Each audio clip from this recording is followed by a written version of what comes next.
and we have to really escalate the noise we make so that we'll be heard.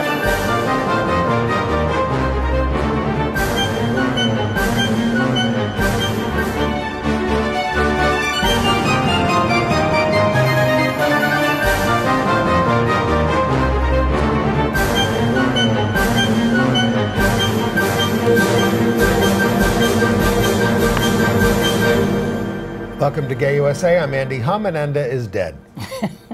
I'm Ann Northrup, and we are celebrating this week. We'll give you all the details. Yeah, we're talking about the end of the Employment Non-Discrimination Act as we know it. State LGBT groups, NGLTF, all the national LGBT legal groups, all came out this past week in opposition to the bill in its present form because of the overly broad religious exemption. And they're also demanding that President Obama not do an executive order covering contractors with a religious exemption in that. And even the Human Rights Campaign finally fell into line on this, pretty much. We'll give you all the details, as I say. But part of the lead up to this was that both sides of religious factions, both the right-wing religious people and the left-wing religious people weighed in, and the right-wing religious people were saying, oh, we need a big, broad religious exemption in the executive orders because we want to take all that federal money and discriminate against LGBT people. Pretty outrageous. Very. So, all right. We will tell you about continued action across the country on challenges to state bans on same-sex marriage. As you know, there are many. And we'll tell you a terrible story from Seattle about a suspect in a double murder of two gay men who is now believed to be somewhere in New Jersey, still at large. And armed and dangerous. Yep. Houston's LGBT rights ordinance, which passed this about a month ago, is going to be put to a referendum in November. Let's hope it does a lot better than it did in 1985 when they put it to a referendum. A new study out of Melbourne, Australia, says that the kids of same-sex couples, particularly lesbian couples, do a little better than kids from opposite-sex couples. A Russian Orthodox priest says he's glad that Russia was eliminated from the World Cup, and we'll tell you his gay reason why. People with AIDS in Pennsylvania are being thrown off the AIDS drug assistance program by the private company that administers the program. This is a sort of shocking development. But I also want to say the soup with which we are ping-ponging back and forth comments, has become quite fascinated by our headlines list because they think our juxtapositions are so egregious. So as I was putting together stories this week, it just occurred to me that some of them were definitely soup kinds of stories. Certainly the one about lesbian parents making the best parents. Certainly the one about the Russian Orthodox priest who thinks the World Cup is too gay. Then we have one coming up that we didn't put in our headlines but belongs on the soup if it hasn't been already, which is the ancient Greek penises on rocks that have been discovered, the gay ones. Stay tuned. We'll bring you pictures. And Judy Gold and her wife participating in Wife Swap on ABC. That was what hath cool God too. wrought. So the soup, stay tuned for all these stories. Yes. Well, we warn you, this show is more wholesome than the soup. And we're about to have a long conversation about the Employment Non-Discrimination Act. Yeah, so the guy who watches the tape for the soup can skip over this. It's kind of like technical, but this is really significant. This is a big turning point for our movement. And it's something we've been talking about for weeks and weeks and weeks here. Well, working on. And let's put it in context. Okay. When folks got the idea for protecting gay rights back in 1970, the original idea was, well, there are these existing human rights laws. Let's add sexual orientation to those laws. The first one was in New York, although it took us until 1986 to pass it. But it's passed all over the country. It's passed in many states. We have subsequently added gender identity and expression as a category to cover our transgender brothers and sisters and ourselves. 21 states have sexual orientation non-discrimination laws. 17 states have gender identity and expression non-discrimination laws. So while the original idea for a federal gay rights law was simply adding sexual orientation to the Civil Rights Act of 1964. This was submitted by Bella Abzug and Ed Koch from New York. And it picked up sponsors over the years, but didn't really go anywhere. So in the mid-90s, the major groups said, well, let's just go for employment discrimination. And they introduced this thing called the Employment Non-Discrimination Act, and it almost passed at the Senate in 1996. It lost by 1 vote. Bill Clinton was president. The one missing Democratic vote was David Pryor from his home state of Arkansas, and I always suspected that Bill Clinton did not really want that law to pass and let David Pryor, or made sure David Pryor was home taking care of his sick father. So, since then, you only lost by 1 vote. Instead of intensifying the lobbying effort, over the years, they weakened the bill. They did, and then we got into a whole protracted fight about inclusion in the bill of our own community, because at one point, Barney Frank and others said, well, we're not going to pass this bill with transgender people included. The only way we're going to pass it is if we keep it just to sexual orientation. So they took out gender identity and expression. And there was an uproar in the grassroots of the community, especially the state groups, the Equality Federation. All the different state groups said, wait a minute, even if we're not covered, we don't want to be covered this way. We want full inclusion. So finally, HRC got its tail between its legs and said, oh, okay, we'll never do that again, after passing the bill without us. But then the big issue, and they passing it in one house. Yes, and that was the House, the U.S. House at that time. The Senate wasn't going to pass it. And you also had, you have to worry about a filibuster and all those other kinds of things. But, now, subsequently, they slipped in this pernicious overbroad religious exemption. Pernicious. Well, they backtrack. They say, all right, we'll make it a fully inclusive bill, sexual orientation and gender identity and expression.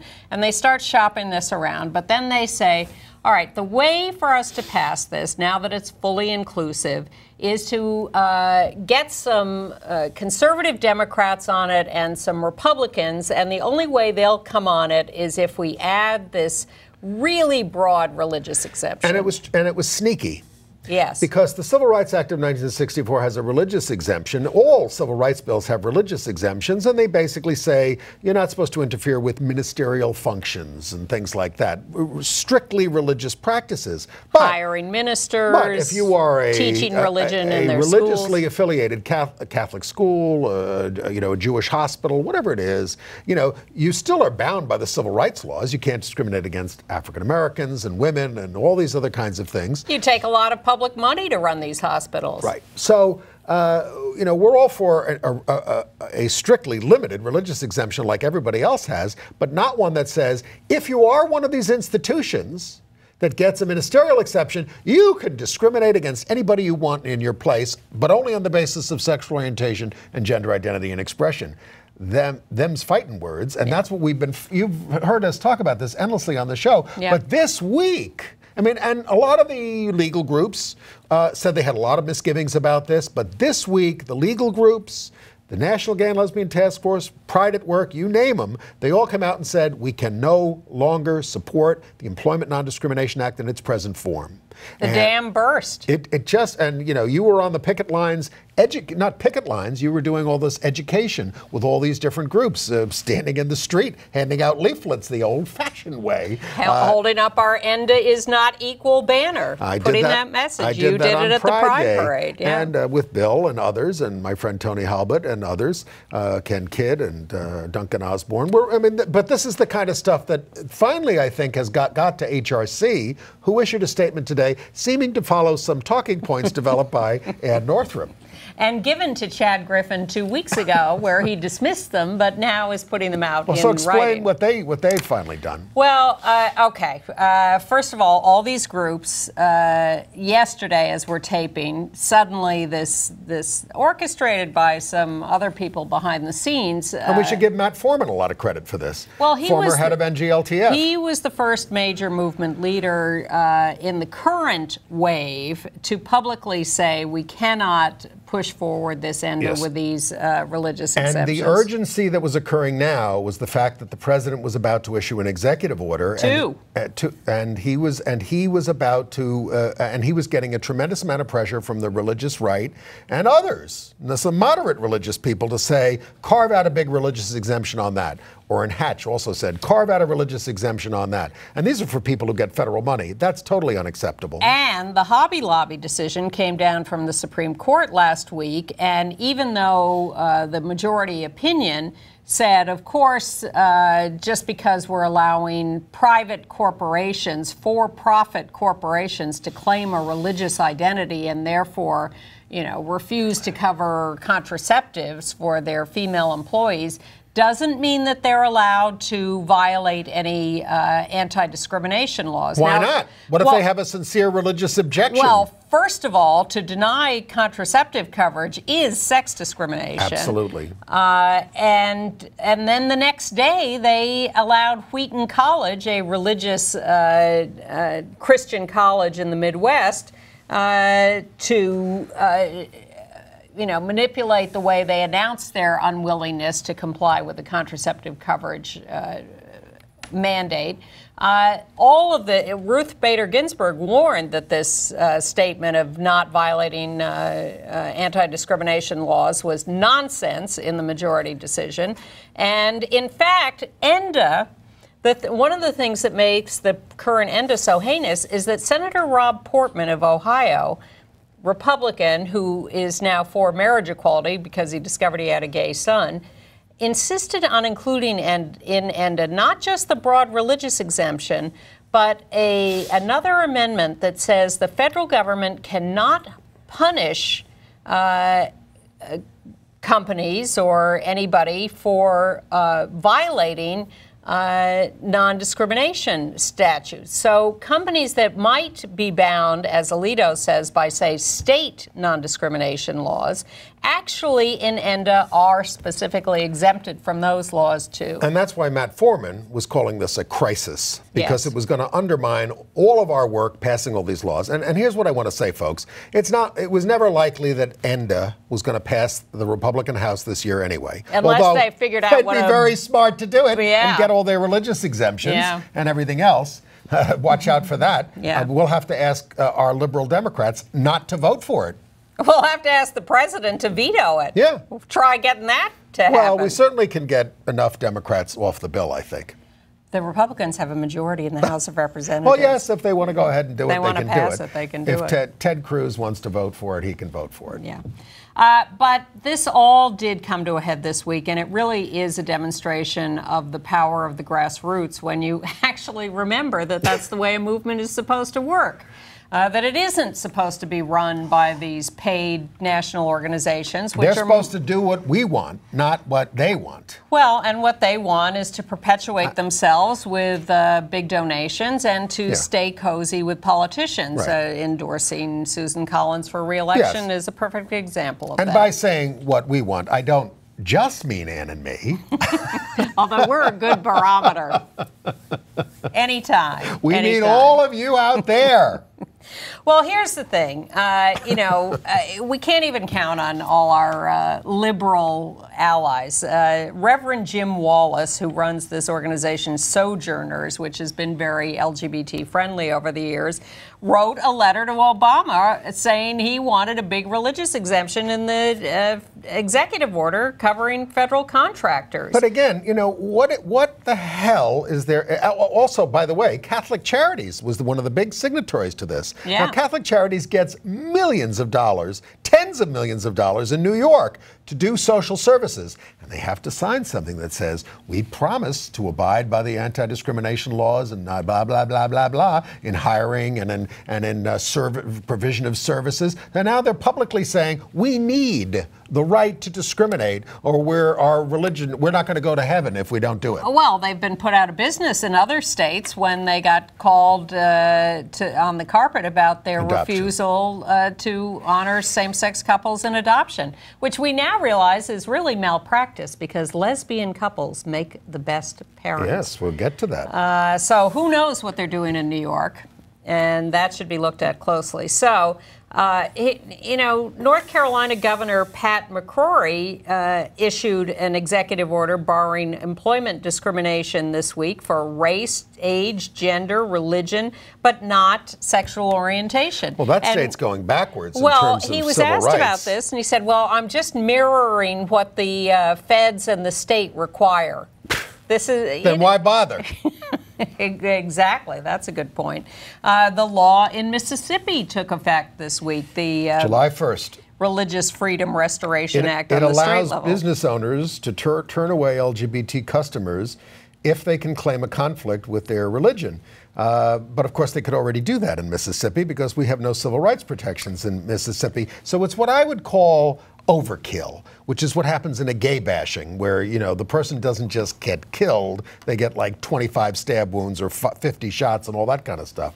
But the great thing about Mississippi is that hundreds, maybe thousands of businesses are posting "We don't discriminate" stickers. If you're buying, we're selling. That has a little rainbow thing on it. And, this is a big grassroots movement there that's really brought support for gay rights out into the open in Mississippi. Local activists there said, we're not going to sit idly by and watch Jim Crow get revived in our state. Well, to some extent, we... Wait a minute, though. Wait a minute. You didn't... Well, let's give the other side. The American Family Association calls the sticker campaign a bullying campaign against Christians.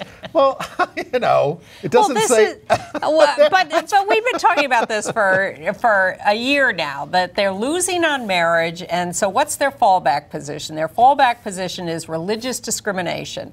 This is how they're now turning to raise money. This is how they're making themselves victims again. It's all about this. You're disrespecting our religious beliefs. They're the majority. And since when do valid religious beliefs include discriminating against people? What would Jesus love everybody, do? Right. So, well, Kansas is looking at similar legislation. Yes, and with Governor Sam Brown back there, I wouldn't hold my breath for our winning there. But then again, we didn't think we'd win in Arizona, and we did. But to some extent, we gnash our teeth and pull our hair at the fact that people don't seem aware of the fact that they don't have any protection and that there aren't non-discrimination laws. And, 70% of the American people think LGBT people are protected from job discrimination, which we are not. But even though we despair sometimes at the ignorance around these things, it is clear that we are ginning up some more energy around this, and that is a beautiful thing. And you might want to think about eating some of that nice food that comes from Eden Foods, which is like a organic food company. You say that with such contempt. Well, I'm all for it. Well, they want the right not to cover contraception since, and I get this quote, this is from the Hobby Lobby decision, since contraception almost always involves unnatural and immoral practices. That's what they said in their statement. Who's going to want to buy their food? Well, a significant portion of the population. But the tidal wave did hit this week. The Equality Federation, representing organizations in 40 states, asked Obama to restrict any religious exemption in his federal contractors executive order. Now the politicians immediately started climbing on board. Representative Jerry Nadler in the House, who's our congressman, he won't say whether he would vote for ENDA if it came up. And of course, HRC is only saying we want the religious exemption narrowed. But that's a big step forward. Yes, it is. But the simpler way to say this is we want the same exemption that every other group has to put up with. Okay. Period. Okay. But you could say those are the same thing. Because don't forget, there were other problems with ENDA. They exempted, all kinds of institutions. How many employees all that kind and of all stuff. that. Yeah. But what HRC said, which is actually pretty astonishing, is that they now see the need and the possibility of a full comprehensive civil rights bill. And that, I think, I wonder where they got that idea. I said it to Chad 2 weeks ago at a cocktail party, and he said, here's what he said to me. How many votes do you think that would get in the Senate? But the point is, it doesn't matter how many votes it would get. It's what we need. It's what we put out there. Yes. And you work towards it. And people say, oh, don't let the perfect be the enemy of the good. All this kind of stuff. They didn't think we'd get marriage either. Civil rights. They didn't think we'd get rid of Don't Ask, Don't Tell. And I would just remind folks out there that, you still have the option, of course, of working within your state to get a state LGBT rights bill. And you still have the right to go to court, even if you don't have protection, and try to use federal sex protection on the basis of sex as a way to get protection for yourself. That's an increasingly winning strategy. So there are things we can do and we should do, because you need to convert the hearts and minds of your brothers and sisters in your state, not wait for some kind of and there's release from Congress. There's already a debate about which strategy should we use. We should use all of them, as you just said, legal, political, hearts and minds. I was also happy to see that Senator Tammy Baldwin, the first out lesbian or gay person elected to the U.S. Senate, immediately came out with a statement saying that she was also troubled by the religious exemption and would take another look at ENDA. The politicians are actually reacting quite quickly. And as we have pointed out, I mean, originally Chad said to you, well, we're only talking about 1% of the population who are in these working at Catholic hospitals. But it's about 50% of the discrimination that we face. Well, it's also, if you look at the Hobby Lobby decision, 90% of U.S. companies are privately held companies, for-profit companies that have just been given a license to discriminate on the basis of their religious belief. That's not what the decision says. Well, yes and no. And I would also say, well, we just discussed that. Yes, that's right. But, and I would point out that the Supreme Court refused to overturn the lower court decisions that went against the bake shops and the photographer who wouldn't serve LGBT customers in terms of their weddings. So that's hopeful. But the fact is that this opens up all sorts of possibilities that are potentially ugly. Meanwhile, it's being pointed out that the Obama administration continues to fund anti-gay, anti-choice conservative religious groups, mostly overseas, including our grantees in Uganda, getting PEPFAR money, $30 million to this interreligious coalition that urged the president of Uganda to sign that anti-gay bill, more about which later. It's really... It's shameful that we give so much money to religious organizations to perform this work. Now, of course, the Log Cabin Club chimed in and said, well, the religious exemption is the key to getting Republicans. Well, maybe we'll just have to work harder. I'm sure if we promised never to speak up again or be gay, that we could get a lot of votes, too. Right. I mean, they came to us in New York and said, just exempt teachers from the city gay rights bill and we'll pass it. And we said, are you kidding? That would just, because it just says, you're right, we don't deserve full protections. Right. We're different. There's something wrong with us. Well, and one of the points I made to Chad, and that everyone has been making, I didn't invent this, is that we are at a different time in history. And he noted that in his release today, that as we're taping, that he's finally realized this. We have reached a different point in history, and we are at an accelerated point of progression, and we need to be more forthright and more bold in asserting our personhood. Yes. So, moving on. We will assert our personhood in Houston this fall.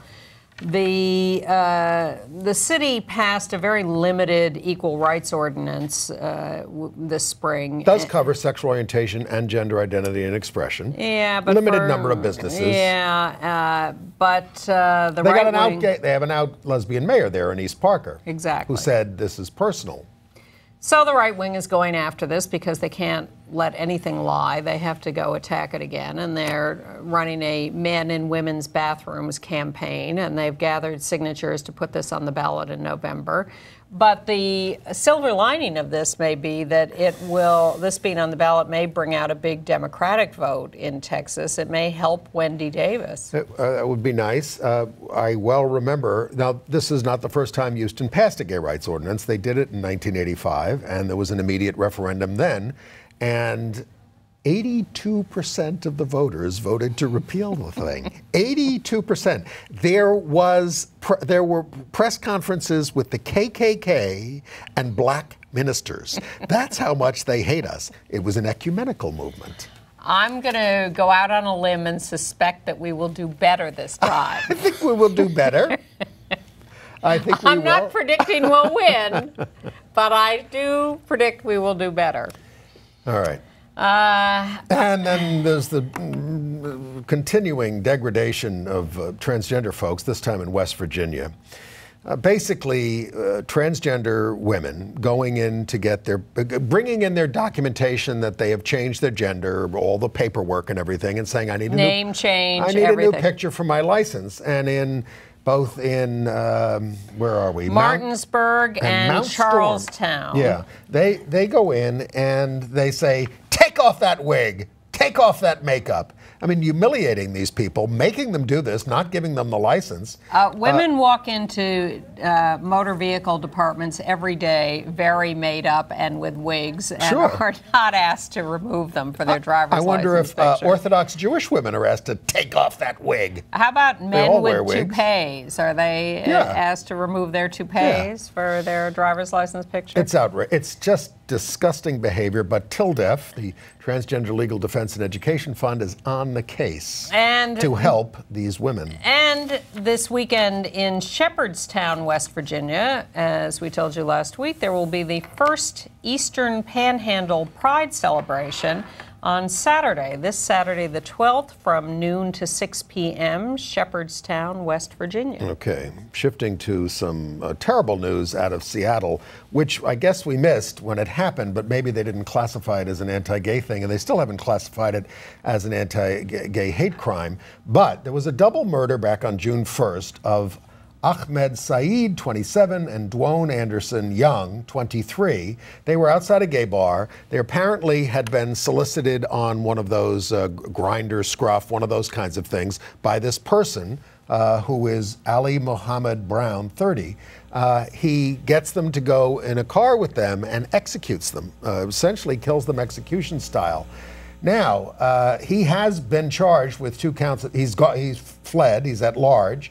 He's been charged with 2 counts of aggravated murder, and there have been more victims. They have connected him to another murder in Washington State and to an armed carjacking and an armed holdup in New Jersey, where he's from, in Point Pleasant, New Jersey. So, and he's failed to register as a sex offender for something else. We have a local news report on this. Now at 5, a popular gay dating app linked to the murders of 2 men in Leschi. Definitely sounds like a hate crime. Tonight, Cairo 7 asks if the killer lured those men to their deaths. Now, police are warning the gay community because the suspect in those murders has not been caught. Last month, Seattle's mayor was first to suggest this was a hate crime. New at 5, Cairo 7's David Ham is live. And David, there is new evidence to suggest that is true. Yeah, the victims met Ali Brown outside this popular gay bar. They got into his gold Mitsubishi, and 17 minutes later, they were found shot execution style.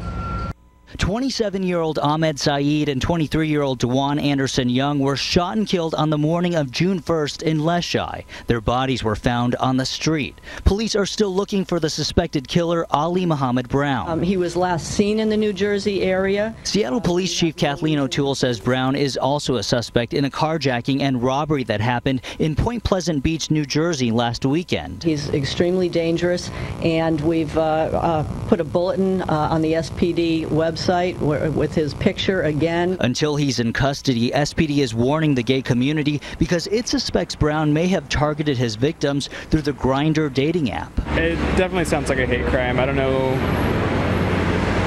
why somebody would do that. Court documents show Ahmed Saeed was messaging with someone on Grindr before getting into Brown's car, and police don't think the killings were a robbery or connected to drugs. They do believe this could have been a hate crime. It's just really sad, especially in Capitol Hill of all places, because I feel like this is our safe haven and now it's just being tainted. And today, prosecutors charged Brown with 2 counts of aggravated murder. If convicted, he could face the death penalty. Live on Capitol Hill, David Ham, Kairos 7 Eyewitness News. Well, David, this app Grindr, has SPD connected any other attacks to it? SPD says they haven't connected any recent attacks, but I did talk to someone here on Capitol Hill who said he did have a violent Grindr experience. I'm working on that part of the story coming up at 6. That would be a disturbing trend. Thank you, David. Even though we don't have this as a chyron, it reminds us that if you're going to meet somebody, you should follow safety regulations. Meet people at a neutral place. Don't just go to their house. A neutral public place. Yes, and make sure that it's a place where you can introduce them to somebody else, anybody else, a bartender or anything else, to protect yourself. Yeah. Among other things, the Anti-Violence Project, avp.org, has all these safety tips.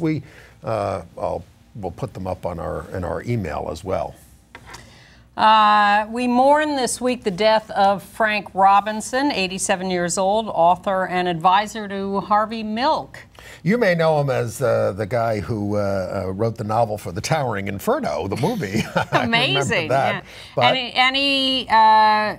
Sean Penn talked to him a lot before making the movie Milk and got a lot of firsthand information about Well, he Harvey. used his money to settle in San Francisco. He made off all those things, and he helped Harvey get elected back there in the late 70s. I was also happy to see news of the formation of a group called Queers for the Climate. Yes. Connected to the big People's Climate March coming up in New York on September 21st in conjunction with the UN Summit on Climate Change. Queers for the Climate appeared in the June Pride Parade here with big signs saying, "Save the Straits," parens, oh, and the planet too. Humor? We're all in this together. Yeah, okay. All right, some marriage news. Yep.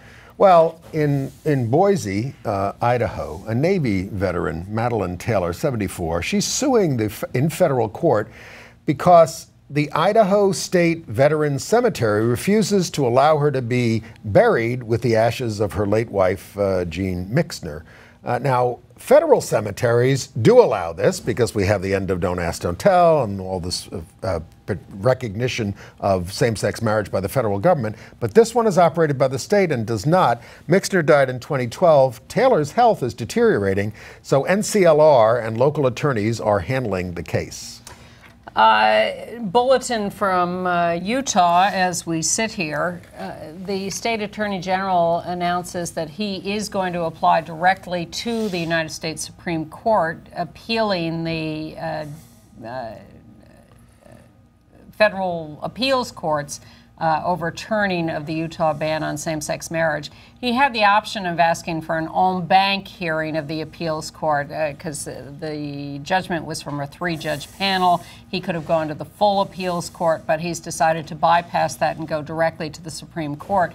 This may be the first case that the Supreme Court has an opportunity to take to decide on the constitutionality of same-sex marriage nationwide. Okay. Now, they could also decide not to take the case. Right. But this is an announcement we've been waiting for from the Utah Attorney General. I do want to go back to the cemetery story for one moment. Oh, okay. Because there were literally 1,000 comments online about this story when it was posted on Yahoo. And I thought one of them was sort of explain why Idaho doesn't want to do this. It's because if you bury gay people together, their gayness will seep into the ground with the rainwater and gayetize all the corpses. That's pretty clever and pretty, helps you understand. It's meant to be ironic. I get it. All right. Oh, the comment was meant to be ironic? Yes. Oh, I see. Oh, it's not somebody actually saying that. Well, the hilarity continues in Colorado, where the Attorney General there, who is a Republican, is still trying to get the county clerk of Boulder to stop handing out marriage licenses to same-sex couples. So the governor and the AG asked the federal court to strike down the ban on same-sex marriage. That's their strategy, because it will get them to stop issuing the licenses. Because if the court makes such a ruling, what is happening across the country for the most part is that the court then stays the decision pending review by the appeals court. Right. So this is their convoluted way of trying to get the marriages to stop, because the Boulder County clerk says, hey, the appeals court already said in our jurisdiction that same-sex marriage should be legal. They stayed the decision in Utah, but we're Colorado, so we can hand out the licenses. In South Dakota, the National Center for Lesbian Rights has signed on to the marriage suit there. And is asking for a, what's the word? I'm losing it. Not a trial, but a summary. Summary judgment. Yes, thank you. New Hampshire Supreme Court has handed down a decision which I would say is good. A lesbian couple had been together. One of them got pregnant. They raised the child together for 6 years. Then they split, and the non-birth mother had been declared a legal guardian of the child. That's how they had worked out the legal situation. But the birth mother then married a man and wanted the man to adopt the child, and wanted the ex to have nothing to do with the child. The ex went to court for parental rights, and the court has said that she can sue for parental rights. That she was a mom for 6 years, and that should be acknowledged. In California, Governor Brown has signed a bill to clean up state laws to comply with the Windsor decision, so the terms husband and wife, to the great consternation of our friends on the right, will be replaced by spouse. Yippee. But a wrinkle in the law in Illinois has been uncovered. It turns out that Illinois has a law that says that if you come from a state where your marriage would not be recognized, you can't get married in Illinois. Now, this was written many years ago to bar people who were underage or too closely related or whatever from skipping out of Kentucky to go to Sounds Illinois. like it would be easier in Kentucky. True. But what it's now doing is preventing same-sex couples from Kentucky from going to Illinois and getting married, because obviously their marriage would not be recognized in Kentucky, although a court decision has said it should be, and that's pending. They had a law like this in Massachusetts, and believe me, Governor Mitt Romney used it 10 years ago to stop people from coming out of state to marry in Massachusetts. Until they changed it. The legislature changed it. But the most fascinating story in same-sex couple family news this week comes out of Australia, where a study done by the University of Melbourne of 315 same-sex parents, mostly lesbian,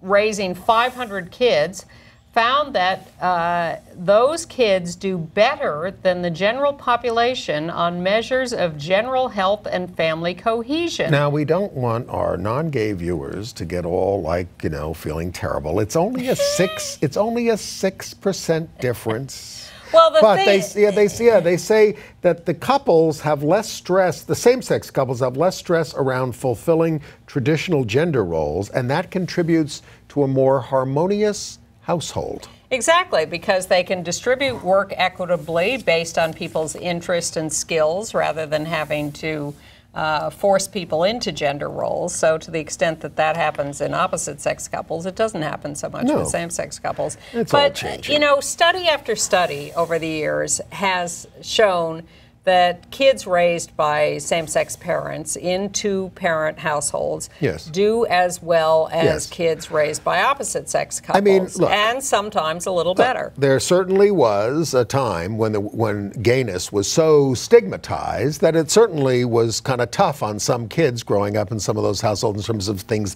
that they'd have to deal with in school and things like that. But that's disappearing as well. Having raised two stepsons in the 20th century. In the 1970s and 80s, with an ex of mine, and having had them turn out to be two of the most fabulous human beings I know, I concur with the results of this study. Of course, they had a very active, involved father, too. So everybody had a role in it. A couple of other marriage notes. Florida, the judge there in the same-sex marriage case says he's going to decide shortly whether the case needs a trial. Probably not. In Arizona, both sides don't even want a trial. They just want to get on with it. They want summary judgment. And Virginia, 2 months after the hearing, a decision is imminent in the appeals case. They're just, don't even leave your TV set because this news is just going to keep rolling. We've got a Chiron up there. Go to freedomtomarry.org and you can get yourself updated on all these cases. Meanwhile, we will update you on international news. In Kenya, police arrested dozens of LGBT people at a Nairobi gay bar on Saturday, 60 to 90 of them at the club called Envy. They were charged with alcohol violations, not with sexual orientation-based charges, and they're not sure about the source of why this happened. Could it have been a rival club that was just trying to get them shut down? Yes, so it's not entirely clear. Well, it was still a gay bar. It's quite a coincidence that they were arrested at a gay bar. And there were arrests this week in Uganda of 5 men in the northern part of Uganda for promoting the act of homosexuality. That was a direct charge to businessmen, a teacher, 2 students, in spite of... because President Museveni has said that the donors that are cutting them off misunderstand this anti-gay bill. It's just about protecting children. Here's the statement. No activities of individuals, groups, or organizations will be affected by this law. Except the 5 guys who were just arrested. Well, this has come about through international pressure. Aid has been cut or redirected by the World Bank, Sweden, Norway, Denmark, Holland, and not the United States yet. We're just reevaluating our relationship. Well, we've redistributed some money, but we need to do more. And you may be wondering whatever happened in Russia. Well, in St. Petersburg, Russia, the LGBT organization there, Coming Out St. Petersburg, which runs a big film festival and has been one of the biggest, strongest LGBT groups there for years, announced that it is taking a 3-week recess to figure out how to operate without being labeled foreign agents, which is the government strategy for stigmatizing and defunding and making these organizations basically go out of business. I talked to one of the leaders of the Russian LGBT folks in exile, and they said things have gotten so bad back home for LGBT people that they can't get jobs, they can't get licenses, they're just being barred from everything. They're having to leave because they can't make a living. Right, exactly. And then you have nutcases like this Russian Orthodox priest who says that he's glad that Russia did not move forward in the World Cup in Brazil in the soccer tournament because the World Cup is a homosexual abomination. And exemplified by the brightly colored shoes that everybody wore, they might as well wear women's panties or a bra, he said. He also said their hair is unthinkable. But wow, I wonder how that has... That's sour grapes to the nth degree. And in... and then they're making a big film about what happened at Sochi, but this is being funded by Robert Redford, of all people, and it's called To Russia with Love, and it's about gay athletes there, but they're having Johnny Weir host it and do the interviews, and he has a terrible consciousness on these things. He does, but how many athletes were out in Sochi? Not very many. I don't know that... And he's the star, so that's who they're going to turn to. I think NBC might want to look at the fact that he was moonlighting while he was supposed to be working for you. No, I'm sure, well, whatever. And next door to Russia, in Ukraine, in Kiev, the March for Equality, the annual Pride March, was canceled. They did do a little flash mob action instead. But well, they said, don't you know there's a war going on? well, there is a war going on. Well, all and right. They're blowing up bridges, and things are pretty bad there. Nonetheless, the activists wanted to do a parade, and they were told, we can't protect you. You can't even protect the bridges from being blown up. And in Saudi Arabia, well, John Kerry, our Secretary of State, met with King Abdullah, but he didn't raise the issue of gay rights, no less than a fact that the big human rights lawyer there just got a 15-year sentence for doing human rights work. Maybe that'll be Queer Nation's next target. Saudi Arabia? Yeah. Good luck. They have a lot of oil. Well, you didn't think we could bring down ENDA either. Yeah. And look what's going on there. I didn't think we could do it. I wouldn't have wasted all this time on this. The royal you. Okay. Good news from the United Nations, which will recognize legal marriages of their staff members from every country, no matter what the home country thinks about it. If you're from Saudi Arabia... Staffers at the Secretariat. Yes. So you're from Saudi Arabia, you work at the UN, you get married in New York to your same-sex partner, legally married, the UN will recognize that and give you spousal benefits and everything. Don't go home. The Secretary General, Ban Ki-moon, said he was very proud of the step, and he urged all members of the UN family to reject homophobia in the workplace. And the World Health Organization put out a report by a panel this week saying that there is no justification for defining sexual orientation as a mental disorder. This is 170 country health ministers must now vote on changing the international classification of diseases to reflect this finding. But then there's Morocco, where an appeals court there upheld the conviction of men convicted of lewd or unnatural acts with people of the same sex. The convictions were based on statements that were coerced out of them while they were in police custody. Exactly. They went to court, they said no, there was no evidence against them. They slightly lessened the sentences, and they're not going to banish them anymore. But it's ugly. Very. In Zambia, you may, I doubt you'll recall this, but last year we announced how 2 men had been arrested, turned in by their families, and accused of sodomy. Well, they've been in jail for 14 months, and finally a court has acquitted them. Amazing. Speaking of sodomy, it's been going on for a long time, apparently. Perhaps since the beginning of time? Cain and Abel? Yeah. I don't know. But certainly, since the beginning of time. But now we have some proof. Yes. Because in Greece, archaeologists have found some rocks on an Aegean island with some graffiti on them. We got a picture of this. We're talking about the 5th or 6th century before the Common Era.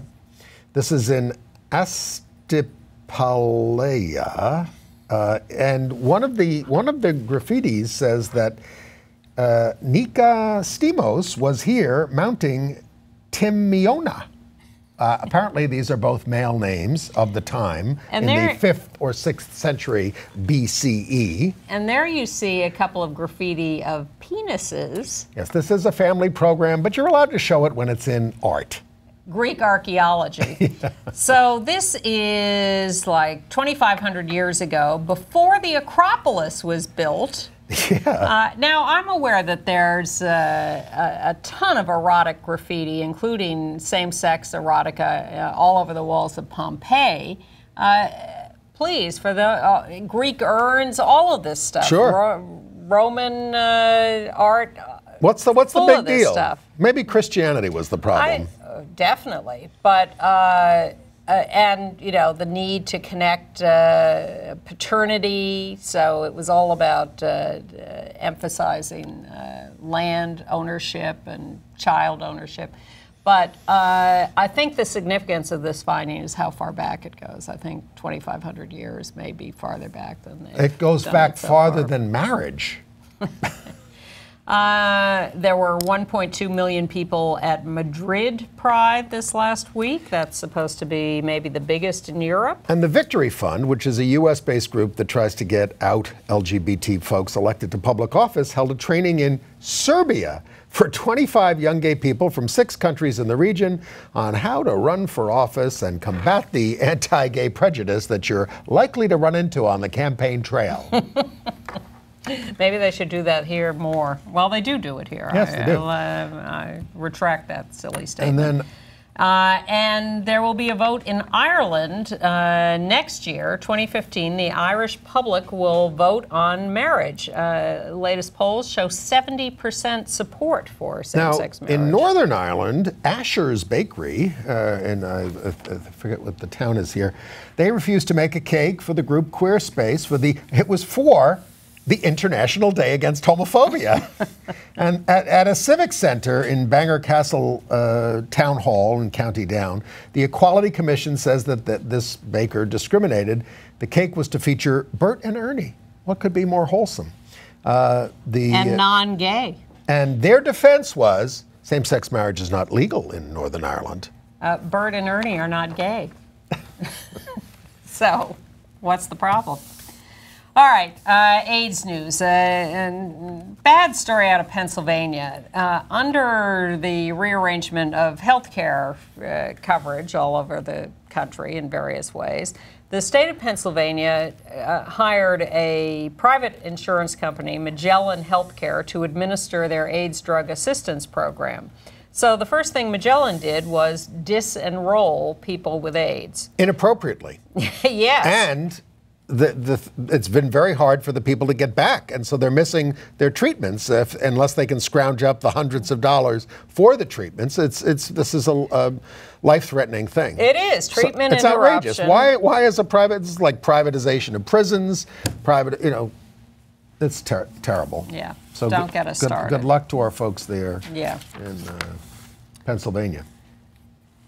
And you're not going to do that. All right, we'll move on to... We talked a little bit about it last week. I mean, more about Governor Cuomo's plan. I mean, I don't think he particularly knew what he was getting into when he signed on to this. But I mean, it is a promotion of Truvada. The story this week on New York Governor Cuomo is that to the extent he's in any trouble for re-election, and he's not really in any trouble for re-election. But he's been trying to shore up his support everywhere, including with the LGBT community. And we're mad at him because he hasn't done anything to get the gender identity and expression non-discrimination bill passed in the state Senate, or the bar on conversion therapy for minors. And, he helped get marriage passed a couple of years ago, but...